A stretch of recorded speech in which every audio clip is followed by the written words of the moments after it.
Hello and welcome to game changers. मेरा नाम है आकाश और बात करेंगे स्मरण रविचंद्रन की, एक ऐसी सनसनी जिसने पूरे क्रिकेट जगत को, इंडियन एटलीस्ट हम जो बात कर रहे हैं कि जो इंडियन क्रिकेट फ्रेटर्निटी है, उनको मजबूर कर दिया है कि भाई ये जानने में कि यार ये लड़का कितना स्पेशल है और कहीं ना कहीं ना केवल इंडियन क्रिकेट का फ्यूचर है, ना केवल कर्नाटका क्रिकेट का फ्यूचर है, बल्कि ये सनराइजर्स के लिए भी एक आप कह सकते हैं जैकपॉट उन्होंने हिट कर दिया है। क्योंकि जो उनकी परफॉर्मेंसेस रीसेंट टाइम्स में आई है अक्रॉस फॉर्मेट्स, आप बात कर लो चाहे उनके फर्स्ट क्लास नंबर्स की, आप बात कर लो चाहे उनके लिस्टेड नंबर्स की, आप बात कर लो जिस तरीके से उन्होंने महाराजा टी20 लीग में क्या जबरदस्त पावर हिटिंग करके दिखाई थी, तो ऑलराउंड एक कंप्लीट पैकेज के तौर पर यह खिलाड़ी कितना स्पेशल है। और कहीं ना कहीं जो आपको पता चल जाता है ना यार, आपको शुरुआती गेम से पता चल जाता है एक खिलाड़ी की एबिलिटी कितनी है। स्मरण रविचंद्रन, जब वही सबकी नजरें गई थी सनराइजर्स में, जब उनको एज एन इंजरी रिप्लेसमेंट लाया गया था, जैम्पा की रिप्लेसमेंट वो आए, लेकिन ये था यार इस खिलाड़ी में कुछ बात है, इसके बारे में सब चर्चाएं कर रहे हैं। लेकिन पिछले एक साल से जो आप कह सकते हैं एक रैपिड ग्रोथ इस खिलाड़ी की हुई है, जायंट स्ट्राइड्स इसने ली है डोमेस्टिक क्रिकेट में, जिस तरीके की परफॉर्मेंसेस करके दिखाई है, तो कहीं ना कहीं उसमें भाई ये कहना बिल्कुल गलत नहीं होगा।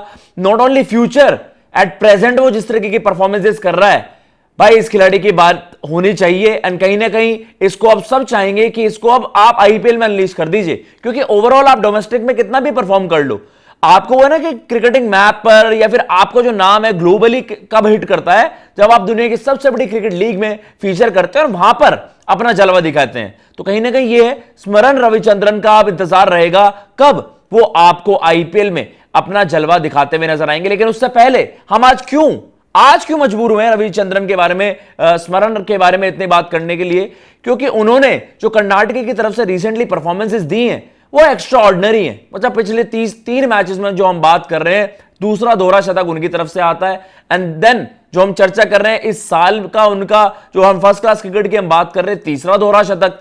तो अर्ली ऑन यार 10-12 मैचेस खेलने के बाद इस तरीके की, इस ब्रांड की क्रिकेट खेलना, और नॉट आउट जा रहा है बंदा, मतलब आपको बड़ी पारी डैडी हंड्रेड्स, डबल हंड्रेड्स वो कर रहा है, 100 को 200 में कन्वर्ट कर रहा है। और कहीं ना कहीं आपको लगेगा चलो यार रेड बॉल के स्पेशलिस्ट तो कितने आते हैं। अभी आप कह रहे हैं कि भाई आपने अरमान जाफर की बात नहीं करी, और वहां जो हम बात कर रहे हैं कि सरनत सांगवान ने भी रन बनाए हैं। इस खिलाड़ी के बारे में हम चर्चा क्यों कर रहे हैं, क्योंकि इसने टी20 क्रिकेट में भी इंप्रेस करके दिखाया। महाराजा टी20 में आपको लेकर चलते हैं, जो 2025 एडिशन वहां पर हुई, सेकंड हाईएस्ट रन गेटर वहां पर, और जो सबसे बेस्ट एवरेजेस थी, सबसे बेस्ट एवरेज उनकी वहां पर होती है, सबसे ज्यादा छक्के उन्होंने वहां पर लगाए। तो कहीं ना कहीं ओवरऑल एक कंप्लीट पैकेज के तौर पर पावर हिटिंग इतनी जबरदस्त है और गेम चलाना इतना बढ़िया आता है, गेम की नॉलेज, गेम सेंस, आप कह सकते हैं क्रिकेटिंग आईक्यू इतना जबरदस्त है कि आज सब उनके बारे में चर्चा वहां पर कर रहे हैं। 7 पारियों में वहां पर 595 रन उन्होंने बनाए हैं, एवरेज 119, 50s 2 एंड 100s 2, मतलब 2 दोहरे शतक ही हैं भाई, इसमें डबल हंड्रेड का भी कॉलम वहां पर बनाना पड़ेगा। 227 रन की नाबाद पारी अगेंस्ट चंडीगढ़। अभी हमने रिसेंटली देखा था एक और, उन्होंने 2 मैच पहले ही वहां पर एक और डबल हंड्रेड वहां पर करी है। तो पिछले 3 मैचेस की अगर आप बात कर रहे हैं फर्स्ट क्लास क्रिकेट में, 2 दोहरे शतक, और पंजाब के वर्सेस भी इन्होंने दोहरा शतक जड़ा था। तो कहीं ना कहीं 3 दोहरे शतक यार, मतलब फर्स्ट क्लास क्रिकेट में इस तरीके की शुरुआत होना, लाइक अ ब्लिस्टरिंग स्टार्ट। और आप जो बात कर रहे हैं कि अब तो उनके बारे में चर्चा इसलिए भी हो रही है क्योंकि यार अब आईपीएल में और ज्यादा हाईलाइट हो गए बंदा, और इस तरीके की परफॉर्मेंस आ जाती और किसी ग्रुप का ये पार्ट ना होते, ऑक्शन में आते, तो ऑक्शन में लगती इनके लिए तगड़ी बोली भाई, करोड़ों रुपए की बोली लगती। इस लेवल का, इस कैलिबर का वो बैटर है। तो हम जो चर्चा भी कर रहे हैं कि इस तरीके के नंबर्स उन्होंने जनरेट करे, लिस्टेड क्रिकेट में भी उन्होंने शतक जड़ा था, ये साल तो उनके लिए एक्स्ट्रा ऑर्डिनरी जा रहा है। नाउ जो हम सब वेट कर रहे हैं वो ये है कि सनराइजर्स इनको किस तरीके से यूटिलाइज करता है, किस तरीके से इस खिलाड़ी को आप अनलीश करेंगे, क्योंकि हर टीम यार इस चीज को लेकर बहुत ज्यादा चिंतित रहती है कि आपके पास वो डोमेस्टिक प्लेयर्स का एक अच्छा खासा पूल होना चाहिए ताकि आप ओवरसीज प्लेयर्स को सही तरीके से यूटिलाइज कर पाएं। लेकिन क्या धमाकेदार बैटिंग लाइनअप हो जाएगा स्मरण जैसा बैटर अगर वहां पर फीचर कर रहा है।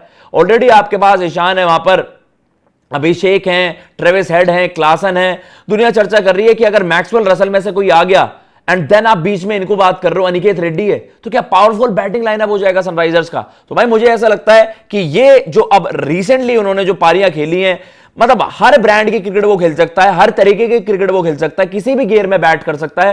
A player to watch out for, मुझे ऐसा लगता है नेक्स्ट स्टार जो अब आ सकता है आपके डोमेस्टिक क्रिकेट से। और जो ये परफॉर्मेंसेज आ रही हैं, अगर इसी तरीके से इनकी ग्रोथ होती है, देन भाई हु नोज कि आपको जल्द ही ये इंडियन टीम के आसपास भी नजर आ जाएगा। ए टीम एंड देन आपकी सीनियर टीम अभी काफी दूर है, वो जो जर्नी है वो उनको एंजॉय करनी पड़ेगी। अभी ज्यादा ना सोचें कि कॉल अप कम मिलेगा, क्योंकि बड़े बड़े दिग्गजों को भाई, बड़े बड़े जो डोमेस्टिक के स्टार्स हैं उनको आज तक मौका नहीं मिला, इंडियन कैप वहां पर नहीं मिली। बट स्टिल इस खिलाड़ी में वो टैलेंट है जो भाई अक्रॉस फॉर्मेट्स वाली क्षमता इसके अंदर है, अक्रॉस फॉर्मेट्स आप कह सकते हैं सर्व करने वाली आपके अंदर वो एबिलिटी है, वो पूरी तरीके से वो कैपेबल है कि वो किसी भी फॉर्मेट में किसी भी ब्रांड की किसी भी तरीके की क्रिकेट वो खेल सकता है। फिलहाल इस वीडियो में इतना ही। अगर आपको ये वीडियो पसंद आई हो तो चैनल को सब्सक्राइब कर दीजिएगा। जय हिंद, जय भारत।